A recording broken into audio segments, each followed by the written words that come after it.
మరి మొదటి ప్రశ్నకు చక్కటి వివరణ ఇచ్చారు. మరి రెండవ ప్రశ్నకు మనము వెళ్తున్నాం. రెండవ ప్రశ్న కూడా మరి యోబు గ్రంథము 38వ అధ్యాయం 21వ వచనాన్ని నేను చదువుతున్నాను. యోబు గ్రంథము 38వ అధ్యాయం 21వ వచనాన్ని కూడా బ్రదర్ ఆర్ వంశీ గారిని వివరించవలసిందిగా కోరుతున్నాను. ఇదంతయు నీకు తెలిసి ఉన్నది కదా, నీవు బహువృద్ధుడవు, నీవు అప్పటికే పుట్టి ఉంటివి. బ్రదర్, ఈ యొక్క వచనాన్ని ఏ విధంగా అర్థం చేసుకోవాలి? మరి అప్పటికే పుట్టి ఉంటివి అంటే యోబు గారు మరి ఏ కాలానికి చెందినవాడు? సృష్టి ఆరంభానికి ముందే ఉన్నాడా? ఉంటే ఎలా ఉన్నాడు? అది కూడా వివరించవలసిందిగా ప్రేమపూర్వకంగా మనవి చేస్తున్నాం. ప్రశ్నోత్తరాల కార్యక్రమంలో ఎపిసోడ్ 1లో రెండవ ప్రశ్న మన ముందు మరొక ప్రశ్న కనబడుతోంది. సహోదరులు రమణమూర్తి గారు ఈ యొక్క ప్రశ్న అడిగిన వారి తరపున దీన్ని ఉంచడం జరిగింది. ఒకసారి ఆ ప్రశ్నకు సంబంధించిన వచనాన్ని మరొకసారి చదువుకుందాం బ్రదర్. యోబు గ్రంథం 38వ అధ్యాయం 21వ వచనాన్ని ఎలా అర్థం చేసుకోవాలని మీరు అడిగారు. దాన్ని ఒకసారి చూద్దాం. ఇదంతయు నీకు తెలిసి ఉన్నది కదా, నీవు బహువృద్ధుడవు, నీవు అప్పటికే పుట్టి ఉంటివి. ఆ మాట కనబడుతోంది. ఇక్కడ మాట్లాడుచున్నది దేవుడు. ఆయన మాట్లాడుచున్నది యోబు గారితో. యోబు గారితో దేవుడు అంటున్న మాట, ఇవన్నీ నీకు తెలుసు కదా అంటే ఏదో పైన చెప్పాడు. పైన చెప్పిన విషయాలన్నీ ఇదంతయు నీకు తెలిసి ఉన్నది కదా, నీవు బహువృద్ధుడవు, నీవు అప్పటికి పుట్టి ఉంటివి అన్న మాట ఉంది. ఈ వచనాన్ని చూడగానే యోబు గారు మనం అనుకున్నట్టుగా ఆయన తరానికి మాత్రమే సంబంధించిన వాడు కాదు, కానీ చరిత్రలోనికి వెళ్ళిపోతే సృష్టికి పూర్వమే ఆయన ఉన్నట్టుగా దేవుడు ఏవైతే అక్కడ మాట్లాడుచున్నాడో పైన మాట్లాడినటువంటి సందర్భాల అధ్యాయంలో అవన్నీ కూడా యోబు గారికి ముందే తెలిసినట్టుగా దేవుడు అక్కడ ప్రస్తావిస్తున్నట్టుగా మన కళ్ళ ముందు కనిపించేసరికి యోబు గారు సృష్టికి పూర్వమే పుట్టినవాడై ఈ పైన చెప్పబడుతున్న సంగతులన్నిటినీ ఎరిగిన వాడుగా దేవుడు తెలియజేస్తున్నాడు అని మనము అర్థం చేసుకోవాలేమో అని అనిపిస్తుంది. కానీ దయచేసి ఇక్కడ గమనిద్దాం, బైబిల్ని చదివేటప్పుడు ఎప్పుడు కూడా బైబిల్లో మన కళ్ళ ముందు కనబడుతున్నటువంటి లిటరరీ స్టైల్, దీనే సాహిత్య శైలి అని అంటాం తెలుగులో. ఆ సాహిత్య శైలిని కూడా అర్థం చేసుకోవడం మనకు తెలియాలి. చాలా సందర్భాలలో బైబిల్లో మనకు అక్షరార్థంగా అర్థం చేసుకోవాల్సినవి కొన్ని ఉంటాయి. అంటే అక్షర రూపకంగా వాటిని ఉన్నట్టుగా అర్థం చేసుకునే సందర్భాలు కొన్ని ఉంటాయి. మరికొన్ని అలంకార రూపకంగా చెప్పబడిన సంగతులు కూడా మనకు బైబిల్లో కనబడతాయి. వాటిని అలంకార రూపకంగానే తీసుకోవాలి. మరి ఇక్కడ కనబడుతున్నది ఏంటి అని అడిగితే, ముందుగా ఇది ఏ టైప్ ఆఫ్ స్టేట్మెంటో నేను ఇక్కడ ముందుగానే నేను మెన్షన్ చేయాలి. దీనిని రెటారికల్ ఐరానిక్ స్టేట్మెంట్ అని అంటారు. ఐ రిపీట్, దీనిని రెటారికల్ ఐరానిక్ స్టేట్మెంట్ అని అంటారు. రెటారికల్ ఐరానిక్ స్టేట్మెంట్ అంటే, ఇప్పుడు నా ముందు ఒక చిన్నోడు ఉన్నాడు. ఈ మధ్య కాలంలో కొంచెము చెప్పిన మాట సరిగా వినట్లేదో, లేకపోతే నా ఎక్స్పెక్టేషన్స్కి తగ్గట్టుగా లేడనుకోండి, నువ్వు చాలా పెద్దోడైపోయావురా, నువ్వు ఇప్పుడు మా మాట ఎక్కడ వింటావు అని నేను అన్నాను. నిజంగా పెద్దోడైనట్టు కాదు ఆ మాటకు. అంటే కొన్ని నీకు తెలియకపోయినా నువ్వు చాలా పెద్దోడైపోయావు అని నేను ఒక రెటారికల్ ఐరానిక్ స్టేట్మెంట్ అంటారు దాన్ని. అంటే నేను అన్నది ఒకటి, దాని అర్థం వేరు. అంతేనా? నువ్వు చాలా పెద్దోడైపోయావురా ఈ మధ్య కాలంలో, నువ్వు మా మాట ఎక్కడ వింటావు, మేము ఏదో పాతోళ్ళము, పాతకాలం మాది అని అన్నాను అనుకోండి, అది నిజంగా ఫీల్ అవ్వకూడదు. అది నేను అన్నది అక్షరార్థంగా తీసుకోకూడదు, నా వెనకాల ఇంటెన్షన్ వేరు. రైట్? అలా బైబిల్లో కొన్ని సందర్భాలలో అలాంటివి మనకు చాలా చోట్ల కనబడతాయి. మాట్లాడుతున్నటువంటి స్పీకర్ యొక్క ఉద్దేశం వేరు, ఆయన మాట్లాడుతున్న భాష వేరు. అలాంటి స్టేట్మెంట్స్ ఉంటాయి. మీకు పాత నిబంధనలో ఒకటి, క్రొత్త నిబంధనలో ఒకటి చూపిస్తాను. ఇలాంటి రెటారికల్ ఐరానిక్ స్టేట్మెంట్స్ బైబిల్లో కనిపించే చాలా ఉన్నాయి, కానీ ఒక 2 మీకు చూపిస్తాను. అందులో ఏలియా గారి సందర్భం తీసుకుందాం. ఆయన ఇంటెన్షన్ ఒకటి, ఆయన వాడుతున్నటువంటి భాష ఒకటి. అది రాజుల మొదటి గ్రంథంలో కనబడుతుంది. చూద్దాం. 18వ అధ్యాయం, రాజుల మొదటి గ్రంథము 18వ అధ్యాయం 27వ వచనం. ఒక సవాలుతో కూడుకున్నటువంటి సందర్భం అది. ఏలియా గారికి మిగిలినటువంటి ఇతర మనుషులకు జరుగుతున్నటువంటి ఒక సవాలుతో కూడుకున్నటువంటి వాతావరణం. అప్పుడు ఏలియా గారు ఎలాంటి భాష మాట్లాడుతున్నాడో చూద్దాం. 27వ వచనం, రాజుల మొదటి గ్రంథం 18వ అధ్యాయము 27వ వచనంలో ఆయన మాట్లాడుతున్న మాటలు చూద్దాం. మధ్యాహ్నము కాగా ఏలియా, వాడు దేవుడై ఉన్నాడు, పెద్ద కేకలు వేయుడి, వాడు ఒకవేళ ధ్యానము చేయుచున్నాడేమో, ఇంకా దూరమునున్నాడేమో, ప్రయాణము చేయుచున్నాడేమో, వాడు నిద్రపోచున్నాడేమో, మీరు ఒకవేళ లేపవలసి ఉన్నదేమో. అంటే నిజంగా ఆయన ఇంటెన్షన్ అదేనా? నిజంగా అదే ఫీల్ అయ్యి మాట్లాడుతున్నాడా, లేకపోతే ఒక రకమైనటువంటి ఐరానికల్గా మాట్లాడుతున్నాడా? అది ఐరానికల్ స్టేట్మెంట్. అది ఇందాక నేను అన్నాను కదా ఒక అబ్బాయి విషయం.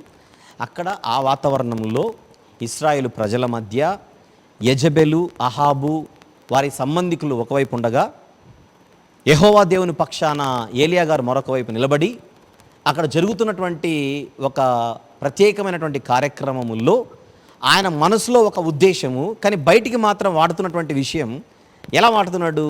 ధ్యానం చేస్తున్నాడేమో, పిలవండి, గట్టి కేకలు వేయండి. నిజంగా ఈయన నమ్మి చెబుతున్న మాటలు కాదు, అది చల్లడం అన్నమాట. అది ఈ టైప్ ఆఫ్ లాంగ్వేజ్ మనకు బైబిల్లో కనబడుతుంది. ఇది ఏలియా గారి గురించి నేను మాట్లాడాను. అలాగనే కొత్త నిబంధనలు కూడా చాలా ఉన్నాయి. నేను ఒక్కటి, మనము ఎంత తక్కువ టైంలో చెబితే అంత ఇష్టపడతారు కనుక జనాలు, అందుకోసం తక్కువలో ఎక్కువ చెప్పే ప్రయత్నం చేస్తున్నా. అపోస్తలుడైన పౌలు గారు కొరింథీయులకు పత్రిక వ్రాస్తూ మొదటి పత్రికలో ఆయన ఇలాంటి స్టేట్మెంట్స్ ఏమైనా ఇచ్చాడేమో ఒకసారి మనం చూద్దాం. కొరింథీయులకు రాసిన మొదటి పత్రిక 4వ అధ్యాయం. ఈ పత్రిక ఎందుకు ఆయన వ్రాసాడో నేను ఒక మాట చెబుతాను. ఇక్కడ కొరింథీయులు ఆత్మీయ స్థితిలో చాలా అట్టడుగు స్థాయిలో ఉన్నటువంటి వాతావరణం అది. వారు అన్నము తినే ఆత్మీయంగా పాలు త్రాగే స్థితిలో ఉన్నారే కానీ అన్నము తినే స్థితిలో కూడా లేరు. అది వాళ్ళ పరిస్థితి. వారు పసిపిల్లల లాంటి తత్వంలో ఉండగా, అదే మనకు 3వ అధ్యాయంలో కనపడుతుంది. మొదటి కొరింథీ పత్రిక 3వ అధ్యాయంలో 2వ వచనము, లేదా మొదటి నుంచి చూద్దాం. సహోదరులారా, ఆత్మ సంబంధులైన మనుషులతో మాట్లాడినట్లు నేను మీతో మాట్లాడలేకపోతుని, శరీర సంబంధులైన మనుషులే అనియు క్రీస్తునందు పసిబిడ్డలే అనియు మీతో మాట్లాడవలసి వచ్చాను. నా దృష్టిలో మీరు చాలా చిన్నపిల్లలు అంటున్నాడు. ఏంటి మీ పరిస్థితి ఆత్మీయంగా అని బాధపడుతూ రాస్తున్నాడు ఆయన. అప్పట్లో 2వ వచనం, అప్పట్లో మీకు బలము చాలకపోయినందున పాలతోనే మిమ్మల్ని పెంచితిని కానీ అన్నముతో మిమ్మల్ని పెంచలేదు. మీరు ఇంకనూ శరీర సంబంధులై ఉండటం వలన ఇప్పుడునూ మీరు బలహీనులై ఉన్నారు కారా. అంటే వీళ్ళు ఈ పత్రిక వ్రాసేటప్పటికి నిజానికి వారు ఎదిగుండాలి ఆత్మీయతలో, కానీ ఎక్కడ వేసిన గొంగళ్ళు అక్కడే ఉన్నట్టుగా ఇంకా అత్యంత ఆరంభ స్థితిలో కొరింథీయులు ఉండగా బాధతో, వేదనతో ఒక ఆత్మీయ తండ్రిగా ఆయన బాధపడుతూ వ్రాస్తున్నటువంటి పత్రిక ఇది. ఇప్పుడు 4వ అధ్యాయానికి వద్దాం, సందర్భానికి వచ్చేద్దాం. 4వ అధ్యాయంలో వారిని గద్దిస్తూ ఆయన ఎలాంటి భాష మాట్లాడాడో ఒకసారి 8వ వచనం నుండి చూద్దాం. 4వ అధ్యాయము 8వ వచనం నుండి మీరు కుదిరితే 13వ వచనం వరకు ఎవరైనా చూస్తున్నవారు నోట్స్ రాసుకుంటూ ఉంటే, కొరింథీ మొదటి పత్రిక 4వ అధ్యాయము 8 నుంచి 13 వచనాలు రాసుకోవాల్సిందిగా మనం చేస్తున్నా. ఆయన ఏమంటున్నాడో చూద్దాం. 8వ వచనం, ఇది వరకే మీరేమియూ కొదువలేక తృప్తులైతిరి. అంటే మీకు అన్నీ ఉన్నాయి, అంటే ఇందాక అన్నాను కదా అబ్బాయి గురించి, నేను చాలా పెద్దోళ్ళు అయిపోయారు, ఇక అన్నీ ఉన్నాయి నీకు, మాతో పని ఏంటి, ఇప్పుడు చిన్నోళ్ళమే అన్నట్టుగా. నేను ఇందాక అబ్బాయి గురించి చెప్పినటువంటి ఎగ్జాంపుల్ మైండ్లో పెట్టుకొని పౌలు గారు చెబుతున్న మాటలు ఏంటో చూడండి ఒకసారి. ఆయన ఉద్దేశం వేరు, ఆయన రాస్తున్న భాష వేరు. ఇదివరకే మీరేమీ కొదువలేక తృప్తులైతరి, ఇదివరకే ఐశ్వర్యవంతులైతరి, మమ్మను విడిచిపెట్టి మీరు రాజులైతరి. పెద్దోళ్ళు అయిపోయారు, మన భాష. మమ్మల్ని విడిచిపోయి మేము ఎక్కడ కంటికి కనపడుతున్నాం, ఇప్పుడు మీరు చాలా పెద్దోళ్ళు అయిపోయారు, మీరు ఇప్పుడు కింగులు మరి అంటున్నాడు అక్కడ. మీరు రాజులైతరి, అవును మేమును మీతో కూడా రాజుల మగునట్లు మీరు రాజులు అవుతారు, నాకు సంతోషమే కదా. అవును సార్, పెద్దోళ్ళు అయిపోయారు, మాకు ఏదైనా పనులు ఉంటే మిమ్మల్ని అప్రోచ్ అవుతాము, మాకేమైనా కొంచెం పనులు చేసి పెట్టండి. ఇదైతే ఒక రకమైనటువంటి ఒక చిన్న వాళ్ళని సరిచేయడానికి చేస్తున్నటువంటి ఒక చిన్న వెటకారపు భాష ఇది. నిజంగా వాళ్ళు రాజులేం కాలేదు, అలా ఫీల్ కూడా కాకూడదు, థ్యాంక్ యూ అనకూడదు ఇక్కడ. రైట్, అవును, మేమును మీతో కూడా రాజులమగునట్లు మీరు రాజులగుట నాకు సంతోషమే కదా. మరణదండన విధింపబడిన వారమైనట్టు దేవుడు అపోస్తలులమైన మమ్మును అందరికంటే కడపట ఉంచి ఉన్నాడని నాకు తోచుచున్నది. మేము లోకమునకు దేవదూతలకు మనుషులకు వేడుకగా ఉన్నాము. మేము క్రీస్తు నిమిత్తం వెర్రివారము, మీరు క్రీస్తునందు బుద్ధిమంతులు. మేమే పిచ్చోళ్ళం ఇక్కడ, అదనమాట. మేమే వెర్రోళ్ళం ఇక్కడ, మీరు బుద్ధిమంతులు. అంత రివర్స్ ఇది. వాళ్ళకు బుద్ధి రావడానికి రివర్స్లో మాట్లాడుతున్నాడు ఆయన. నెక్స్ట్, మేము బలహీనులము, మీరు బలవంతులు. ఆ భాష చూడండి ఎలాగుందో. అంటే ఈ మాటలు చదివేటప్పుడు వాళ్ళకి మ్యాటర్ అర్థమై తలకాయలు దించాలి అంతే. రైట్, ఇంకా మీరు గనులు, మేము ఘనహీనులము. అప్పుడప్పుడు నా దగ్గర నా పిల్లలతో అంటుంటాను, ఇంకేం నా మాట ఏమి వింటారా మీరు, మీసాలు వచ్చేస్తున్నాయి. ఇంటర్ డిగ్రీ వచ్చేసరికి కొంచెం మీసాలు మొలుస్తాయి కదా, వీళ్ళు నా దగ్గరకు వచ్చేసరికి ఏముండవు. ఇప్పుడు వచ్చేసరికి అలా అంటే నేను అప్పుడు జోక్ సరదాగా మాట్లాడుతాను, ఇంకేం బాబు మీకు మీసాలు వచ్చే నా మాట ఎక్కడ వింటారు అంటే ఇంకా తలకాయ దించుతారు, ఇలా ఏం మాట్లాడరు అనమాట. రివర్స్ అనమాట ఇది లాంగ్వేజ్. ఆయన అదే అర్థం కావడానికి కోట్ చేస్తున్నాను ఇక్కడ. మీరు క్రీస్తునందు బుద్ధిమంతులు, మేము బలహీనులము. నెక్స్ట్, మీరు బలవంతులు, మేము బలహీనులము, మీరు బలవంతులు. మీరు గనులు, మేము ఘనహీనులము. ఇంకా ఈ గడియ వరకు ఆకలి దప్పులు గలవారము, దిగంబరము, పిడిగుద్దులు. తర్వాత తినుచున్న వారము, నిలువరమైన నివాసము లేకయున్నాము, స్వహస్తములతో పనిచేసి కష్టపడుచున్నాము, నిందింపబడి దీవించుచున్నాము, హింసింపబడి ఓర్చుకొనుచున్నాము, దూషింపబడి బతిమాలు కొనుచున్నాము, లోకమునకు మురికిగాను అందరికీ పెంటగాను ఇప్పటివరకు ఎంచబడి ఉన్నాం. మా పరిస్థితి, మీరు గొప్పోళ్ళు, మరి మీరు గొప్పోళ్ళు, మా మాట ఎక్కడ వింటారు? ఇది రెటారికల్, ఐరానికల్ స్టేట్మెంట్స్. ఇవన్నీ లాంగ్వేజ్ అనమాట, ఎక్స్ప్రెషన్స్.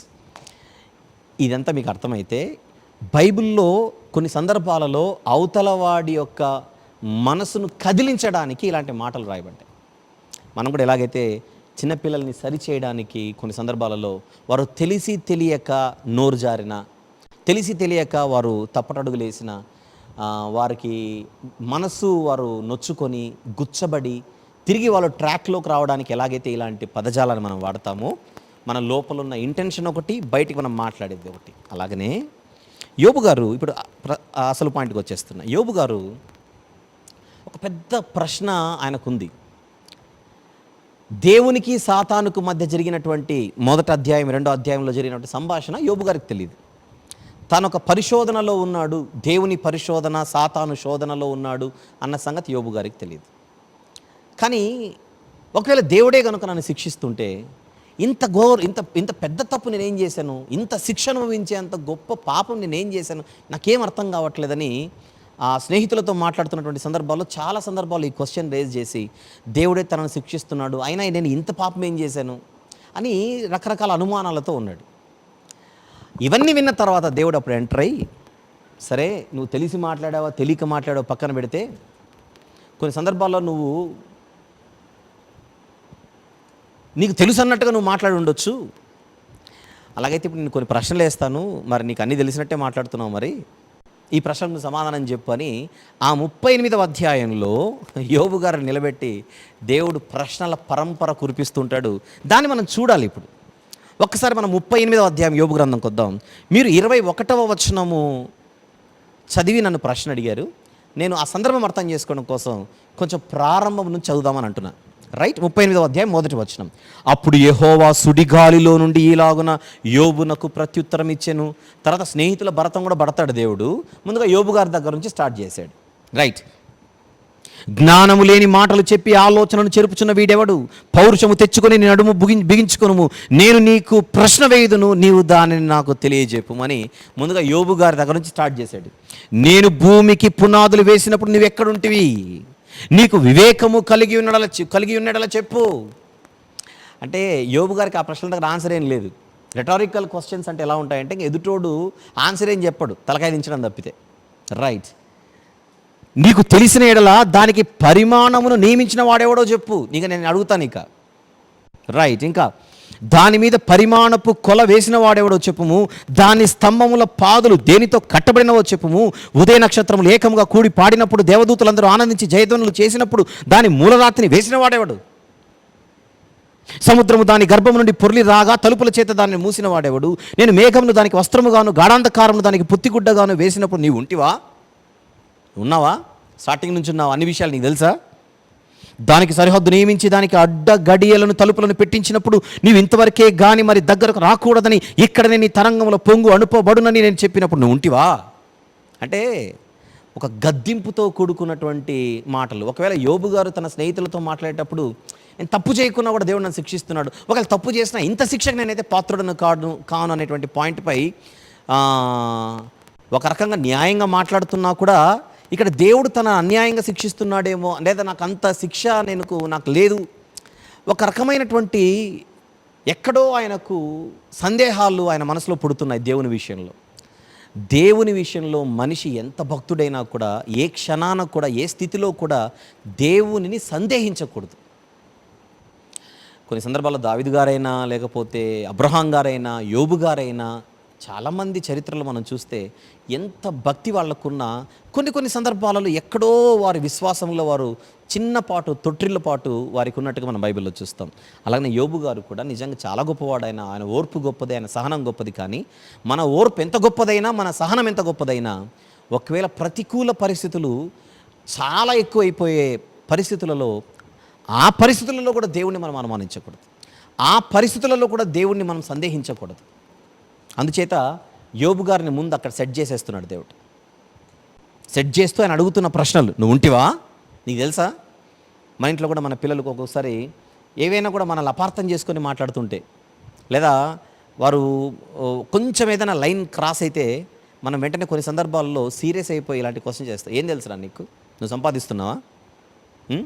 ప్రతి నెల నీకు ఫీజు ఎవరు కడుతున్నారు? నీకు బడికి పంపేది ఎవరు? ఫీజులు కట్టేది ఎవరు? బట్టలు కుట్టించేది ఎవరు? వాడెవడో చెప్పాడని నువ్వు ఇన్ని మాటలు నువ్వు దారి తప్పేవేంటి? ఇంట్లో మీ అమ్మ లేదా, నేను లేనా? అంటే వాళ్ళ కళ్ళు తెరిపించడానికి మనం వేసే ప్రశ్నలు అనమాట. అలాగనే ఇక్కడ దేవుడు యోబు గారికి కొన్ని నేర్పించే ప్రయత్నం చేస్తున్నాడు. ఆ నేర్పించే ప్రయత్నంలో ఆయన ప్రశ్నలు వేసేటప్పుడు యోబు గారు వాడికి ఆన్సర్లు చెప్పడానికి సిద్ధపడకూడదు. నిజమే ప్రభువా, నా తప్పు అయిపోయిందని తలదించే సందర్భం అది. రైట్. 9వ వచనం, నేను కామ క్రోధ లోభ మోహ మద మాత్సర్యాలన్నీ గెలిచినదే